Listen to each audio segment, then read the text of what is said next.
Good afternoon, everyone. Um, International Market Centers welcomes you to our webinar today for with Home Accents Today. Thomas Lester is our moderator, and this is in conjunction with the Las Vegas market and Atlanta market with International Market Centers. We're very happy to be together safely in this new way of doing life and education together. If you have any questions, you can submit them on the Q&A button, and we also have the chat available. And yeah, I just want to welcome everyone. And Thomas, I'll let you take it from here. All right, well, thank you so much, Kimberly. As she said, I am Thomas Lester. I'm the digital and managing editor of Home Accents Today. And for the past 4 years, it has been my honor and my privilege to put together our annual 50 Retail Stars list. And for those who don't know, it's something that the magazine has been doing for 16 years now. And it's our way of honoring the best and brightest in independent brick and mortar retail. And we honor them for things like creative marketing, community involvement, social media, great merchandising, and any other thing that you can think of. It's not necessarily based on sales. We try to recognize retailers for doing things well across the entire spectrum. It's something that it doesn't matter the size of the retailer. We have recognized many large multi-store chains that are private independent retailers, as well as the smaller boutiques that have one store, 1 or 2 employees, and then all stops in between. And we're always looking for great retailers to feature. And so for everybody who's on the session today, if you have a retailer in mind, or if you are a retailer that you think might be worthy of consideration, feel free to email me at tlester@homeaccentstoday.com. And with that, I would like to introduce the panelists, all of whom are retail stars. 3 of them are from the class of 2020, and we've got one from the class of, I believe it was 2018. Let's start with Warren Clark. He is one of the owners of Domaci in Bethlehem, Pennsylvania. Warren, how are you today? I'm good, Thomas. Thanks for having us. Oh, it's a pleasure. Thank you for joining me. We got Cheryl Kees Clendenon of In Detail Interiors of Pensacola, Florida. And in addition to running a store, Cheryl is the moderator of a really great Facebook group for retailers where good ideas are just flying around all the time. Cheryl, hey, how are you? Hey, Thomas. It's good to be here. It's to be a fun conversation. I think so too. Next, we have from Laguna Beach, California, Lisa McDennon. She's a designer and the owner of Nuance Home and Lifestyle. Lisa, thank you for being today. How are you? Thank you. I'm great. I'm happy to be partaking in this conversation today. Thank you. Great. We're glad you're here. And then finally, we have, I think she's here with us, Heather Osmond, who owns OsmondDesigns in Orem, Utah. Heather, are you there?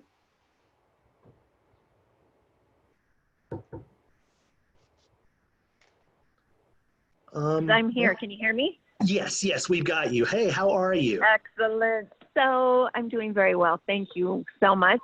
Very grateful to be here. Thank you. Well, we're glad you're here to join us. Now, I've got a handful of questions that I'm going to ask the folks on the panel today. Every one of them is going to have their shot at the questions. If at any time you've got a question that you would like to ask, I believe Kimberly explained the Q&A. We'll get to those as we can. Yeah, so let's get started. Warren, let's start with you. Well, how would you describe your store and what, in your opinion, makes it stand out? So we're a furniture, decor, and gift shop with design services. We have a very eclectic mix of products, I think, that stands out. We like to mix vintage pieces in with the new so that you can't walk into our store and see everything that you've seen somewhere else. And we really try to be very community involved, community focused. It's rare that we don't have a month that we're doing some kind of give back to the community, whether it be a homeless shelter, LGBT youth, or something along those lines. Nice. All right. Well, Cheryl, tell us a little bit about your store and what makes it unique. Well, we're a design firm, a full service design firm, and do a lot of remodeling and that sort of thing, as well as our retail store. So it's unique in that sense that it's a little bit different business model than just strictly retail. We have a pretty eclectic, colorful mix. It's a little different. It's sort of the anti-restoration hardware sort of look, I guess. No gray and white and beige and all that sort of thing. Nothing against them. It's just we decided to go for the very colorful look. And like Warren, we do. I've been a vintage glass and barware and ceramics person for probably 30 years. And so that I brought that to the mix too. So there's a lot of unique pieces and unusual things that we use in our design work, but also that we sell quite a bit of. We also are an art gallery of sorts. So we've done extremely well. As a matter of fact, one of our leading new categories has been original art. It's been really awesome for the design end because we have pieces we can take out there. And then also, we have this. So we focus on our longevity. We've been in business for 21 years straight, nonstop, 24/7. So that really has right now been a very good thing for us with everything else that's going on and people that are closing and that sort of thing. So we've gotten a lot of good community support, and then we work across the country from a design perspective. Nice. Lisa, and you have just recently moved your store to a new location. Now's tell us a little bit about that and, a little bit about what makes Nuance so special in the Laguna market. Thank you. Yes, we just moved last week, so really exciting. I'm very similar to Cheryl. I've had my own interior design business for 20 years, where we celebrated 20 years in June. And I opened my retail store, Nuance Home, about 6 years ago. And they were in 2 separate locations.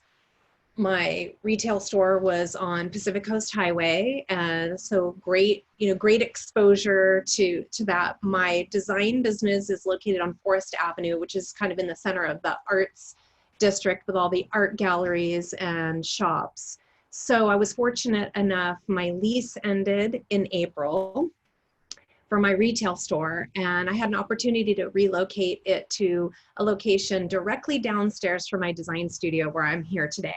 So it's incredible to be able to now just run downstairs when I need to go to the store instead of hopping in the car and driving. So I think for that is really great. And in terms of the product that we carry, we have a lot of organic modern. I mean, that's really the aesthetic that I have derived for the store. It's very eclectic. I love ceramics. We have a lot of pottery. We carry a lot of both indoor and outdoor products. And I pride myself in really trying to find unique one-of-a-kind items that you don't see everywhere else. Laguna Beach is really known for its artist community, and we do participate with that, and as well do represent many local artists with painting, sculpture, jewelry, and home furnishings. Great. And I'm sure having the store and the design studio together now, that has simplified a whole lot. So. Oh my gosh, so incredible. Yeah, so if I need to run down or do anything, it's great. And I also do house my Lisa McDennon collection for Hinckley Lighting at the store as well. So we carry a lot of that. It's a great way to showcase some of those designs too. Sure. All right. Well, Heather, you've got a few stores in a few different markets there in Utah. Well, what is it that makes the Osmond design stand out? What would you say is key to the Osmond experience? Yes, so I actually have 3 locations here in Salt Lake City area and surrounding areas with over 45,000 square feet of showroom space, which is always great because there's definitely those customers that want it right now and can take it home as they see it. We also have an additional 10,000 square foot warehouse, which we have great products in, and we constantly are bringing that out on a daily basis. In fact, I have a full-time interior designer that's all she does is bring new products out on the showroom floors, which is great. What makes our store unique and stand out, I feel like, is we have designer brands at affordable prices. So we have the best of the best brands in the country. We sell the high end, we sell, some model home price point products, and then we sell a lot of products in between that. Our styles we carry here in Utah, we have everything from traditional to modern. And so Utah is known for family, it's known for large homes and large spaces. And there's a lot of Osmonds in Utah. So I have this great built-in clientele that keeps us really busy. We really do a lot of model homes. We actually do the Parade of Homes, which here in Utah is a big, big event. People purchase tickets to go and look at homes, the latest and greatest. And my husband's a general contractor. I'm an interior designer. We personally invest in products as well. Products meaning commercial shopping centers. We own rental properties. So we walk the walk and talk the talk. We're in there doing it ourselves as well. Nice. Sounds great. All right. Well, Cheryl, let's let you lead off on this next question. Well, how would you characterize the state of retail today? That's a loaded question, huh? And and then what are you doing to take advantage, in as much as you can right now? That's a load. Thanks a lot, Thomas. That's a loaded question for sure.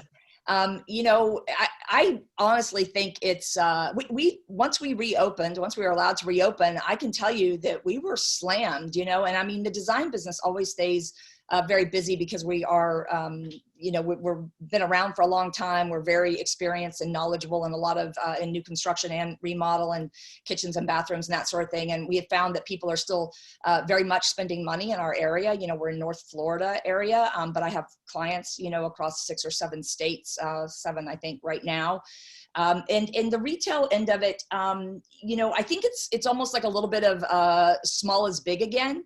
And what I'm finding is that a lot of the big stores are still closed and people don't, and even if they're open, I think that people are not as, we get a lot of feedback that people aren't as comfortable in a large environment as they are in our smaller environment where there's not 1 million people. I mean, we've got about, on the campus, so to speak, we've got a small warehouse and then a carriage house because it's all housed in an old building near downtown. And then we have the main building, our offices are upstairs. So I would say we have probably about 4,000 square feet of retail, nothing like Heather's 45,000. So that makes my heart beat, my blood pressure is going up thinking about it. So we have really seen, a lot of people coming back and wanting to shop more so than ever, because the truth is that, our design business drives our retail for the most part. I mean, without a doubt, it is, the retail is there to service our clients in a lot of ways. I would love it if every day someone came in and bought 2 sofas and took them home today. I mean, that would just be really awesome. That's sort of my retirement plan, for that to happen. But the truth is that we're very, I'm a salesperson from the word go, and that is my previous background is sales and marketing in radio and media. So for me, I run out, we always thought about going out and grabbing the customer. We don't wait for the customer to come to us. We don't wait for the clients to come to us. We don't wait for the customer to come to us. So we do a lot of outreach type of promotions and things of that nature to really, to make it, go good for us. I think retail in general is all about staying relevant. I think a lot of the businesses that we're seeing now that are not doing well or haven't done well, and this is before the COVID mess, but people like Gymboree or Pier 1 or Pennies or all these stores, I think they lost their relevancy. I'm summing it up in a very, it's obviously much bigger than that, but to me, that's what I see is the main core running through that is the relevancy. So I think it's really important for all of us to stay relevant, and that's why I think the whole design end of it is a good business model for us. Obviously, Lisa, Heather, you do that. I don't know, Wayne, if you guys, do that or not. I can't remember what you said about that, but I think that helps drive the business. So for me, it's more of a relevant business model than it's ever been before, because we have our built-in consumers, so to speak, right? And we are taking advantage of that, and we are really owning our clients and our customers right now, even just the walk-in people that are working with other interior designers. We are trying to maximize every touch point we have with a client or with a customer, you know, with extra, you know, beverages, or making them feel safe coming into the store, and feel comfortable, and helping them. We're upping our, you know, offerings of delivery, and the service has always been a big deal to me because of my background, but we have amped that up to a point where it's just, you know, we get really good feedback from it. So I think that really is how we're taking advantage of it. The fact that I think right now, what I'm seeing in my own community anyway, it may be different other areas, is that small is big again. And I think this is really a good thing for smaller retailers. It might not be so good for the big ones because they have bigger, you know, nuts to make every month. I mean, they've got, Right. I mean, I still have to come up with $70,000 or $80,000 every month before I can even get paid a penny, and before I get out of bed, you know, I have to come up with a lot of money every month. So to me, that's a big deal, but for larger companies, I think it's even more so. So I think that being able to pivot and be a little light on our feet is a good thing right now. All right. Well, Lisa, how is the retail scene in Laguna right now, and you know, what are you doing? Right. Well, I think, you know, for us, you know, again, being unique and offering additional service is helping. And when we were shut down, we took advantage of the downtime and created a e-commerce platform.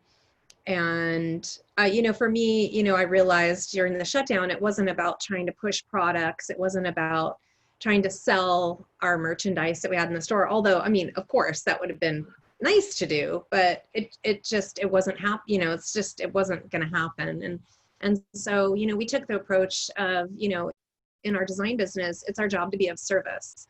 And so that's really kind of how we approached it. And, you know, we aim to stay in connection with people. And, you know, one of the things that we do around the holiday time is we create these gift boxes, these customized gift boxes. And so I decided to, you know, convert those into care packages that we ended up delivering free locally and shipping across the country. And that really kind of became a you know, an olive branch for us to reach out to the community, but then also a little bit of a lifeline for us just to have something. And so I think being able to kind of incorporate those as sort of a regular product, you know, that we offer. And, you know, I will say that when we did reopen, people were very happy to shop. They were really excited to come in and almost kind of buy anything, you know. And it was like, I need something. I am so tired of looking at the pillows on my sofa, or I really need a beautiful throw, or what new candle can I add to my bathroom just to, you know, I mean, there was a point where, you know, it was really hard to even get, you know, specialty hand lotion. And we had that. They were just sitting, it was just sitting on our shelves. And so I think, you know, being able to kind of be, like Cheryl said, you know, be of service to people, provide more tailored, you know, tailored service, and let people know that that shopping small experience is very valid in today's market. And it's nice to know that you could literally be the only person shopping in the store. I think that there, you know, for me being a small boutique, there's a huge advantage right now. And on the design side of things, yeah, we're extremely busy. I don't think I've been this busy ever. Or we're actually looking to hire, and people are just, you know, they're cooped up in their homes. They want to make their spaces their oasis and their sanctuary, and to do the things that they finally, you know, been putting off for a long time. Right. Yeah, I had, in talking with retailers for a while, you know, people speculated that there was probably going to be some pent-up demand due to everybody being stuck at home and stuck around with their existing decor and wanting to shake things up once the opportunity presented itself. And yeah, then you touched on another good point about e-commerce. With everybody's stores closed, I know for some that turned out to be something of a saving grace. So. All right, well, let's talk about Utah. What's the retail scene like in and around the Salt Lake area, and what are you doing? So in Utah, we actually were not hit with COVID as much as it sounds like a lot of the surrounding states in the country were. So I feel like retail today, even prior to COVID or with even COVID out of the picture, people love home. I think home is becoming more and more important to people. You hear actually that a lot of people are working from home a lot more than they have traditionally. And so I think those home offices have become very, very important. Just like many of you, I think just having the new and most updated and innovative products out there with all the bells and whistles are so, so important. Unique products that all of the other stores in your area are not carrying, I think is always fantastic. One thing that I feel like is our secret to success is to own your real estate and to make good real estate investments. In fact, my husband and I, we've made way more money in our real estate purchases, furniture related in our shopping centers and stores and whatnot than we've ever made in the furniture business. And so I feel like in retail today, there are a lot of stores that are overextended. And I think those are the ones that are going out of business. And so I think being a smart business owner, not only in helping curate customers, but also in your own investments and in your own inventory control will be very, very important moving forward, because we never know when the next pandemic or earthquake or fire or flood will hit. One of the innovative marketing ideas that I've done on my end is in Utah, there's a KSL radio, and it's the biggest radio station. And I actually am a host for what they call the KSL Real Estate Show. So every Saturday morning at 11 a.m. to 12, I get to be a host, and we interview contractors, we interview subcontractors and insurance salesmen and real estate agents and different things. And I think just becoming an expert in your area is going to be even more and more important. So looking for those opportunities to get involved in your community, I think, is going to be key. All right, well, that's definitely community plays a big part in retail. You always want to be part of the local fabric for sure. Warren, walk us through the Bethlehem, Pennsylvania area. What's it like there right now, and retail wise, and what are you doing to take advantage? Sure.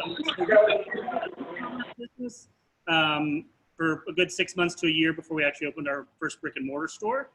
So we kind of had that foundation built, and we've continued to build on it since. And I think, COVID more than anything has proven that, as a retailer, to really be relevant, you need that e-commerce component, and it needs to be not just a website where people can see you, but a place where people can purchase and look at your products and place orders.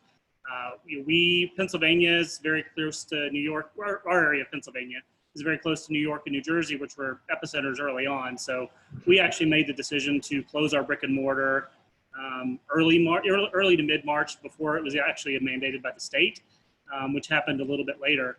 And we weren't allowed to reopen until about a month ago, in that limited capacity at that. But even with that, thanks to our e-commerce side, we have seen an increase or stayed steady to our numbers from last year every single month for the last several months. And that's been mostly local sales, but we're also seeing new nationwide customers as well. Nice. Very good. Well, sticking with the COVID topic a little bit, with everybody shut down and having limited opportunities, that's bound to have affected inventory levels. Lisa, how are you feeling right now? Stock wise, or having the ability to drop ship, or are you feeling any strain there, or do you feel like you're in good shape? I think that, well, I mean, the fact is that our move really enabled us to make a shift in terms of the products that we are choosing now to carry. And so with a smaller footprint, it allowed us to utilize our existing inventory and still feel very full. But we are in the process right now of restocking, and we are really not having any issues at the moment getting product. I do feel that during the shutdown, it was virtually impossible. You know, even businesses that said that they were still open and operating were not being as responsive as we thought. And I had to be creative, even figuring out different ways of reaching owners and sales reps, and actually use social media. A couple times I would message people on Instagram, or I had to like search out who the president of a company was on LinkedIn and sort of like figure out like, hey, we're not getting our orders. You guys say you're open, like where, you know, where's our stuff? You know, and I still had design clients, you know, hoping to receive things. So, so I think that right now we're in a much better position than we were, let's say, like a month ago. Yeah. All right. Heather, how about you? You know, you said Utah hasn't necessarily been as affected as some other parts of the country. So, you know, I guess you were able to maintain, you know, sales pretty well. However, vendors, you know, there might have been some issues. You feel like you're in pretty good shape inventory-wise, or have access easily enough?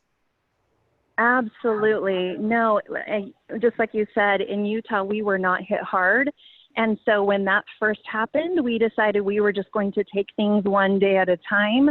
And as long as we had customers walking through the doors, we were going to stay open and service them. And of course, we took all the precautionary measures needed to make sure that our employees were safe and felt safe and secure, as well as our customers. I think a lot of people had canceled vacations. And so they had a lot more time, a lot more money that they could spend on furniture.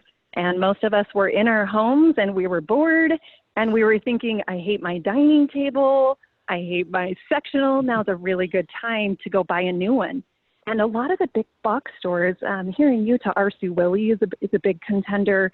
A lot of them were actually closed, which I think really helped us as well, because people wanted to take stuff home and there were only a few of us that were open. And so that was fantastic.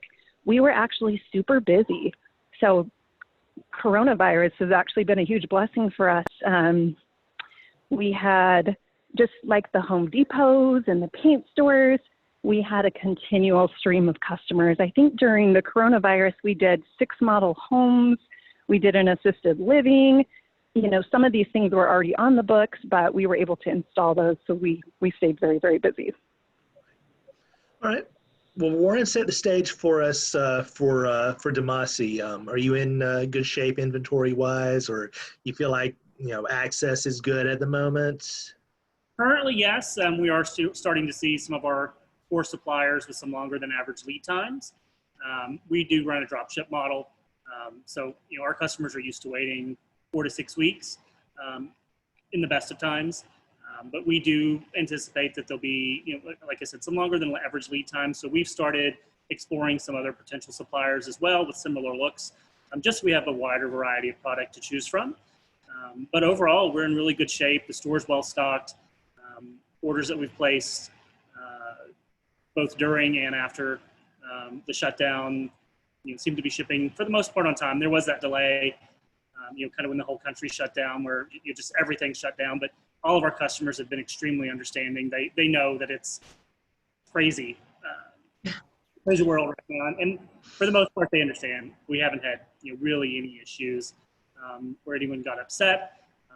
Like I said, there were a few longer than average lead times, and you know, thankfully we didn't have you know, the problem that Lisa experienced, where you know, our vendors were mostly responsive and doing the best that they could in a tough situation.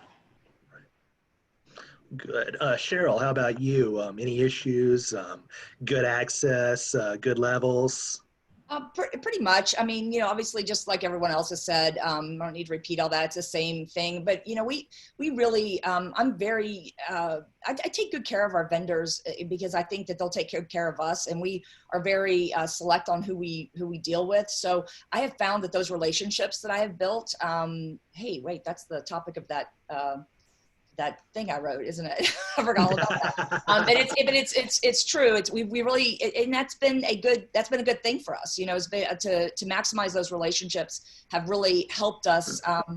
I mean, we have some really just awesome reps and all of that. And so it's really been a good thing for us. I will tell you that I canceled your usual, sale that we have, in early spring, just because, or not really in early spring, about May, just because I was a little concerned about that, because we need to be able to take care of our own design clients, but also we do, some coastal, condos and things like that, where it's not as design heavy as much as it's product heavy, and we're getting in and out. So we wanted to keep those products for that. So I did cancel that based on the wanting to make sure, but we have a warehouse on the campus of our property. And then we also have another bigger warehouse down the street.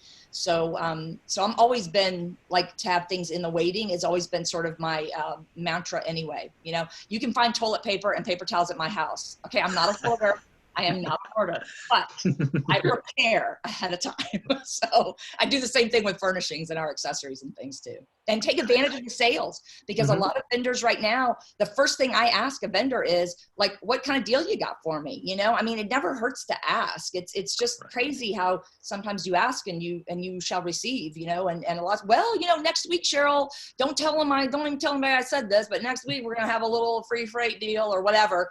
And that has really, so I would suggest anybody to ask those questions, ask for the deals. Right. What is it? If you don't ask, the answer is going to be no. So, that's right. Exactly. Right.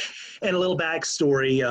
Cheryl writes a column for us most months, and for the July issue, the topic is the retailer rep relationship. So, which she kind of alluded to. Well, let's talk about good retail ideas. Heather, let's start with you. What are some of the best ideas that you have ever implemented to help you sell?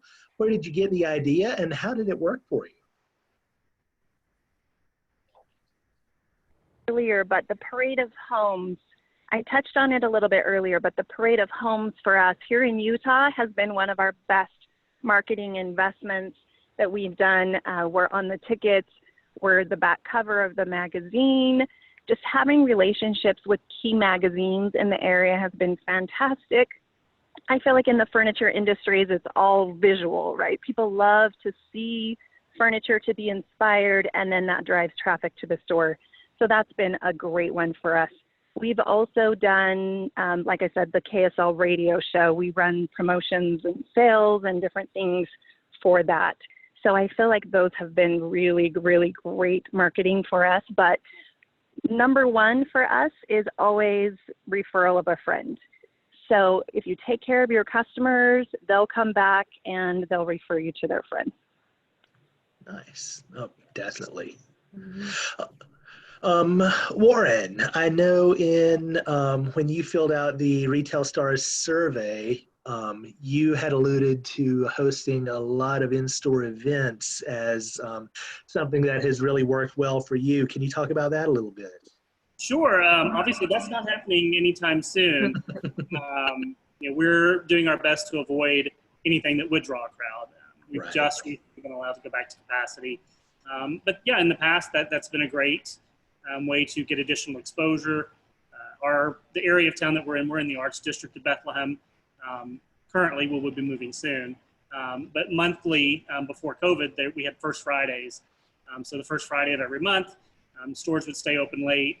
Restaurants and bars would have specials. We would have live musicians in the store for an hour, 2 hours, and that always brought a crowd. And we would have our regulars, but we would have a different musician every month. So they would have a following. They would help promote our location. So working with them, really expanded our reach and exposure. Okay, well, what about now? What sort of ideas are you putting in place? Kind of harking back to what Cheryl said, those vendor and rep relationships. We had a very successful promotion over the last couple of months where we have these strong relationships with our vendors, so we get their weekly inventory reports and scour through them and see things that maybe that they're overstocked on that we know would do well for us, and reach out to them. And even if they're not planning on putting it on sale or promotion, asking them, hey, will you do this for us? Give us a discount on that table. We'll help you move through some warehouse or through some inventory in your warehouse, generate some cash flow for you. Then we pass those savings on to our customer, and we're not losing any margin doing that. Right. Nice. All right. Well, Cheryl, how about you? Really, really good retail ideas. The one thing that we have done successfully for a while, much to the vexing of some of the other retailers in the little further away from us, is really making it a win-win for the consumer to have, like, for example, let's see, we have a slipcover line. So we have always had a special, that we don't say whether it's the vendor whether it's the manufacturer special, whether it's ours or whatever. We just say there's a special, and to state it, where if you buy a second slipcover, because we do a lot of that, obviously it's not my personal aesthetic from a designer, but we sell a lot in the store because of the coastal region, and you get it at half off the retail price. And when I say retail, I always mean MSRP. That's a rule in our shop. Like, if someone uses the word retail, they're meaning MSRP, because very definitively, if you have a team, you can get those words can get confused with people as to what means internally. So for us, it's that's been really a good thing, because I get, he says, where did you get the idea? Well, the idea is really from when I was waiting tables in college and early days of just getting out of school, because you up the ticket average and you got a higher tip, right? So for me, it's not a big deal for us to write an extra line on a purchase order. So, and when you're talking about a 3-time markup on a as MSRP for something, doing it half off is really a great win for both of you, because for us it's just an extra sale, but it also makes that customer feel like $1 million. I mean, they when you tell them that, they're just going, are you kidding me? Like, wow, that's great. And so it's really, that's just been one of those little things, but I focus on the win-win when it comes to promotional things. I mean, we do things in the community and all that sort of thing too, but again, I'm a salesperson from many years. And so I always look at it as what kind of value that can I give to the consumer without having a lot of extra work on our end. And that's one thing that's easy to do. And they, then you can promote, hey, you can change them out in the spring and the summer, have a set for your rental, and then have a set for your, in the closet lock that you put on when you have somebody else. Maybe that'll even be more important, now with the COVID thing, maybe people will be more into that. But that's one of the things that we've done that's really just kind of simple, but been good. And we do offer specials, and incentives. We never mark down or discount. We don't even use the word discount. Like, I have a lot of words that aren't allowed in my shop, and that's one of them. But we will do it in a way that adds on. So if somebody's looking for one thing, they can get a better price if they're adding on to that sale, so that you're not cannibalizing, the sales in general. So it's really, I think, if you really want to know, the truth is that it's all goes back to training your people and the sales training and that sort of thing, and how to deal with customers. And that's really probably one of the things that we've done that has really helped us the most, is really focusing on that sales training and on that, and that how to take care of the customer. All right. Well, Lisa, how about you? Your best idea, and how has it worked out for you? Right. Well, I think really when COVID hit, we decided, with the store shut down, what's the best way to be able to share the product. And obviously with our e-commerce, we got the website up and running, but in addition to that, then, we do a lot on Instagram. And so we started doing Instagram stories, and I went into the store. It was totally empty. I went in and I just started videotaping product and walking around, talking on the story, sharing, okay, these are my favorite things, like, what am I into now, or what would be great for this, and just taking the time for me to be present in the store, because I'm really normally not in the store very much. I'm usually working with design clients most of the time, and but I'm curating all of the selections for the store. So I think for me to be able to have that deeper connection and to be able to tell people stories behind, you know, where this product came from or why I like it or what's so special about it. We would literally get messages on Instagram saying, oh my God, I love that. You know, do you have it in this color? Or, you know, and then you would see, you know, sales go up, you know, on our e-commerce and things like that. So, you know, it'd be like, oh, can you, you know, FaceTime me so I can see what you have. I'm interested in this or that. So that was really not something that we were utilizing before. And I found that to be really successful. And it's hard to do sometimes, you know, there's a few outtakes where, you know, you start doing the video and then all of a sudden it's like, oh no, I'm totally messed up. Do it again, you know. So, you know, it was a, you know, good experience. And, you know, we hope to be able to continue to do that, you know, to, again, just sort of have that connection and tell the story. And I think on the design side for me, just having the store is a huge advantage because I tell my clients now, you know, we're full service. And what does that mean? Well, it means that you don't have to go to a big box store to go buy your linens or your towels or your flatware or your glasses or your dishes. You know, we can literally furnish the house from start to finish. And what that's allowed me to do is to be able to provide my clients, you know, great merchandise at a value, at a great value, and to increase our sales. So sort of like Cheryl was saying, you know, being able to add on for our design services are really important. And I encourage other interior designers to utilize our store as a resource for them as well. I say, please, you know, we work with the trade, and I tell them, look, you know, you don't necessarily have to go to a department store to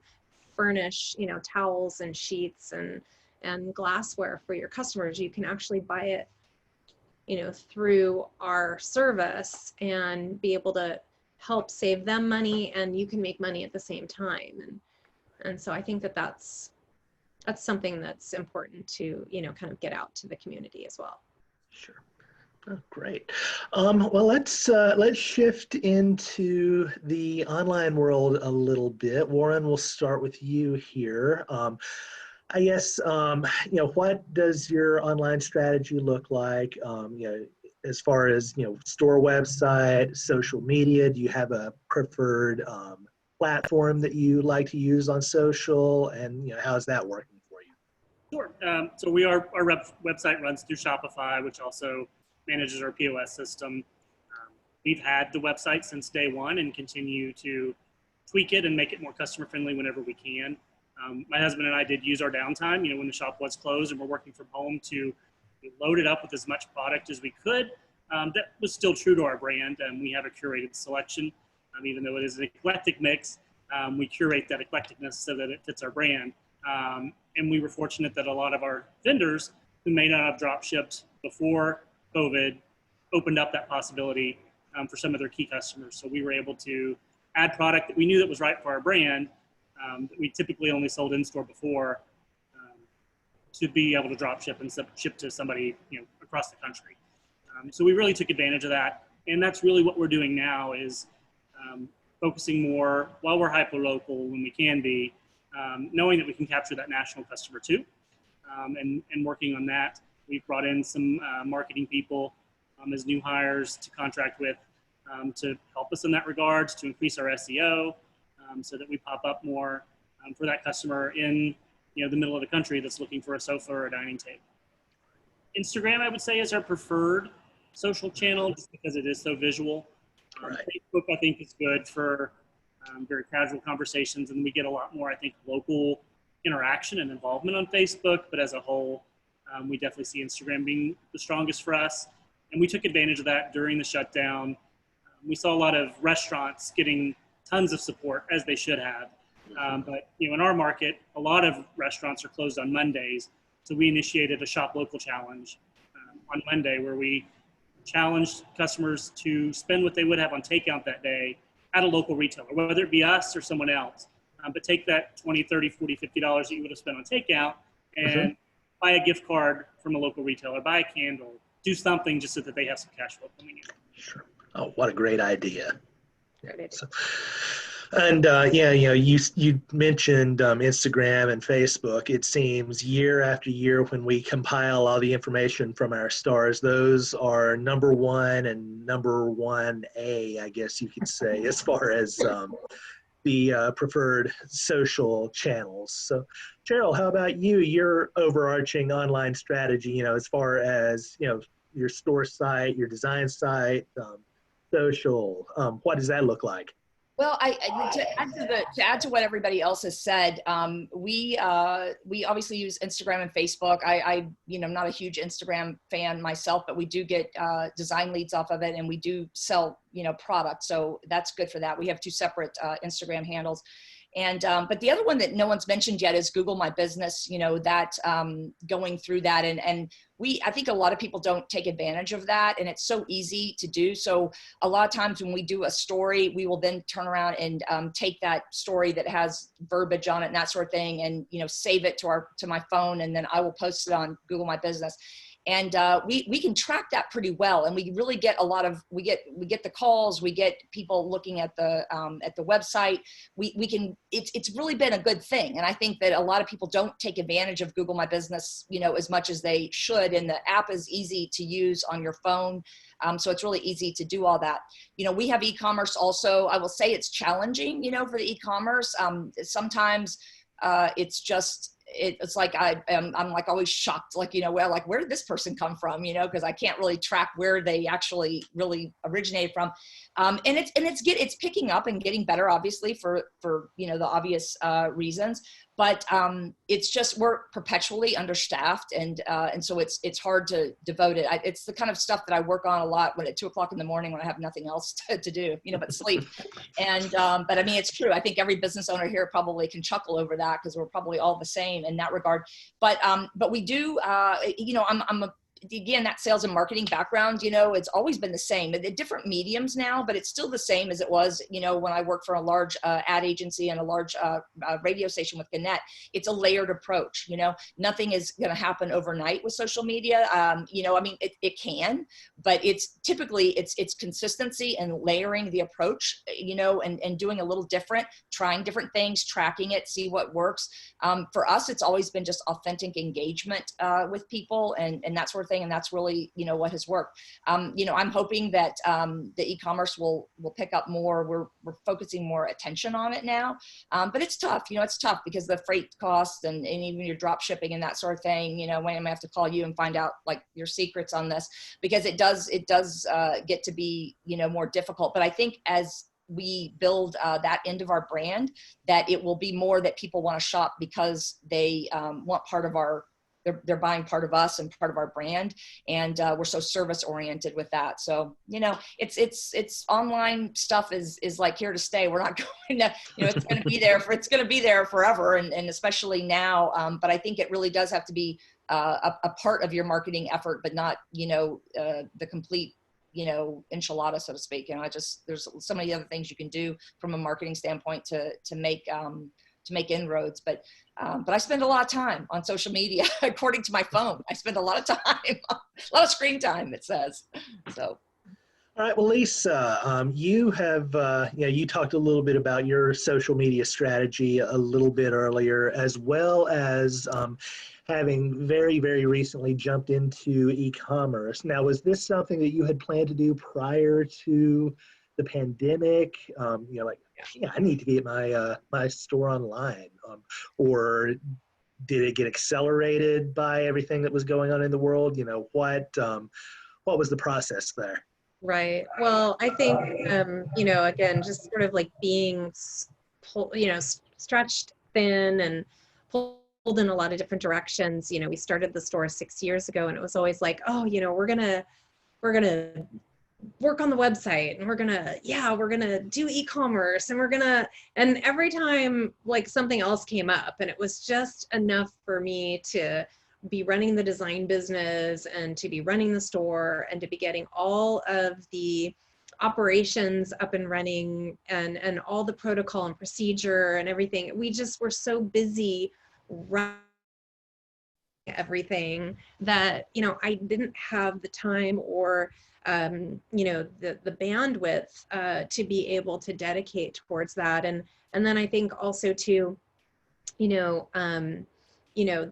sometimes it can be really cumbersome to add, you know, e-commerce when you have so much product. And so I think when our point of sale service came up with the ability to easily create a e-commerce website for the business, that was the key. And it was like, okay, now this is easy. We can do it ourselves. I don't have to hire somebody special, you know, to do it.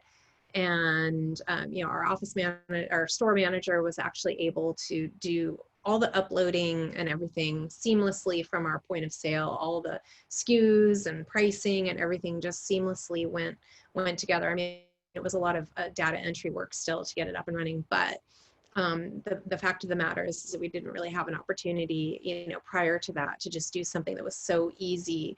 And I think that, you know, was a huge impetus for us, and being able to have the time. It was like, okay, well, the store's closed, so guess what? That thing that we wanted to do for so many years, it's going to happen now. So I'm very thankful for that.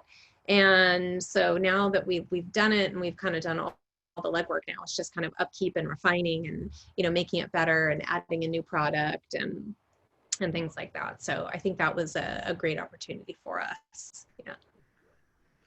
All right, well, Heather, what about your overarching online strategy, you know, as far as the Osmond website, social media, you know, what does that look like? Yes, so we've actually, like all of you, have been spending a lot more time on our online strategy. In fact, we've been doing that for probably the past, I would say, 5 to 7 years. We've really been focusing on that.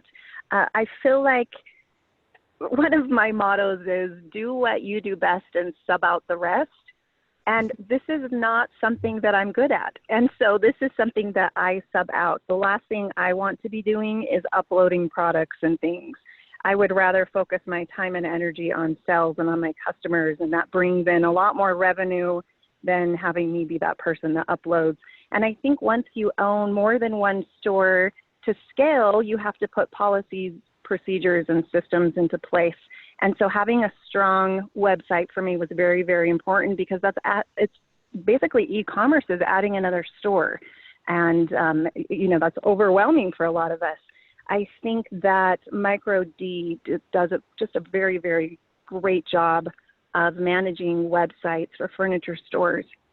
One thing that I really like about them, they do manage ours, is they do have the ability to add new intros on a daily basis. They drop deleted, discontinued, and no longer available products on a daily basis. It would take me 4 or 5 employees working full time with the amount of vendors that we work with to keep all of those current. There's nothing worse than having a customer interested in a product just to go ahead and sell that and then to find out it's no longer available. Mm-hmm. And so we've really loved working and partnering with McDhh. And it sounds like they work with a lot of different furniture stores across the country, which allows them to keep all of those updated for everyone. All right. We're just about up against the end here. So now's a good time. If anybody has a question that they would like to ask, there should be a question and answer box that you can fill out. And while we wait on that, Cheryl, let's start with you on this one. Once this pandemic's behind us and business returns to something resembling normal, what's one thing that should be on any retailer's radar well, I don't got that one thing. I mean, you're asking me for one thing. That's kind of hard for me to do. I think it would, to sum it up, you know, I think it's sort of the quote that says, what was sufficient to get you where you are today is not sufficient to keep you there. And again, it goes back to being relevant and staying on top of things. And it's exhausting. It's, you know, the whole pandemic has just added a layer of work all of us. And this is not an industry, retail or interior design for the wimps. You know, it's a grueling business to make a buck, and I love every minute of it. And the people I've hired love every minute of it. We had a crazy install the other day, crazy install with elevators breaking and leather sofas going up 17 floors. You know, 17 floors had to be not in the elevator but on the stairs, with a big sectional, very deep sectional too. And so, you know, afterwards, my right hand, who runs my, you know, really runs everything and runs me, texted me about an hour later and says, I love my job, you know, and she was 100% serious about it. So I think that, you know, to make it as brief as possible, that's kind of how I think about it. But I also think that we really need to focus on hiring the right people. And that with the pandemic, I think that's even made it more important to me, is that my team is my goal. They are my best capital. They are just everything to me. And I think that cultivating the right people and really having the right people to support you and to support the mission, and having a brand promise that you are put out there that your team can latch onto, and that your customers can latch onto, and your clients, is really super important. But I can't emphasize enough how important the aspect of hiring the best people for the job, and the right people, and the good mix for you and everybody else that's there. It's a family, you know, whether you're a large three stores, or whether you have, you know, one big store and a design firm or whatever, you know, it's super important. And just to stay relevant, you know, with that, and keeping your people relevant too. A lot of my job is to make sure that that I am, you know, making them aware of what's going on and what's happening, and looking forward. My job as the visionary is to look forward and to keep them what's going on, so they can manage the day to day. Very good. Lisa, how about you? What, you know, once this pandemic is in the rear view, whenever that turns out to be, you know, what's something that you believe that retailers need to be, you know, focused on, need to be aware of? Right. I mean, I think the most important thing is to be nimble. We've you know, we don't know some days what we are going to wake up to, right? And so I think it's just to be able to have the flexibility to make adjustments, to understand what our customers' needs are, and to be able to address those in a way that allows a connectivity and allows loyalty and support, that, you know, we need their support and we're here to support them in whatever capacity that may be. And if we have to continue to reinvent ourselves, you know, I've said, you know, that necessity, right? We all say necessity is the mother of all invention. And it was like, wow, we were stopped in our tracks. And it was like, okay, what do we have to reinvent? We have to be able to reinvent ourselves. We have to be able to recreate. And we're in a creative business. I mean, people are looking to us to come up with those ideas and those different ways of working and being of service. And so I think that's really important. And I think the other thing that's important to keep in mind is to diversify. And now more than ever, you know, those small businesses, like, we really need each other and we need that support. And so, you know, maybe if it's a small up and coming artist, you know, consider carrying some of their products, consider promoting them, you know, and, you know, we've seen a lot of people, you know, grow kind of, you know, social activism. And I think that's important, that, you know, the human element is that we are all in this together, and a lot of people have been suffering, and I think we want to be able to have that spark of joy and hope for our customers. Nice. Heather, how about you? You know, once things normalize in as much as they're going to, what's something that you think retailers, you know, what's an area that's worthy of attention? Yes, I love that Boy Scout model, be prepared, right? I think that there are so many businesses that are just flying by the seat of their pants, and they're not planning even for next week, let alone 6 months from now or next year or 5 years or 10 years, have very specific goals and ways to reach those goals. I think it's great to hope for the best, but plan for the worst. Not to be a doomsdayer, but I don't think this is going to be the last economic challenge that we have in the United States. And so I think being very fiscally conservative in not only in how you spend your money, in the leases that you sign, in the inventory that you decide to hold on to will be very, very important. Getting out of debt, buying what you can afford and not being overextended, I think will be very, very important. This is a booming market, and I think that all of us are enjoying the fruits of that to some extent, but I don't think, and history has told us that it will always be that way. So I think if we're being wise as business owners, we will be the last one standing in our areas, in our communities, in our states, and then we'll be in a position where we can help other people. I think that there will be always a need for furniture. Who would have thought that the coronavirus would help furniture sales because of everything else that's going on? People have more money, more time. Again, that home is the focus. They are at home. And I think it's going to be even more and more important in the near future. All right, very good. Warren, we'll wrap this up with you. What do you think is something beyond COVID that retailers, need to turn some attention to, once they're able to? Yeah, I think you absolutely need to be community connected, no matter where you're at. Bethlehem is a big tourist city, especially during the holidays. We're Christmas City, USA. And a lot of our fellow retailers are completely dependent on those 2 to 3 months of traffic that come in then. And we may not have that this year.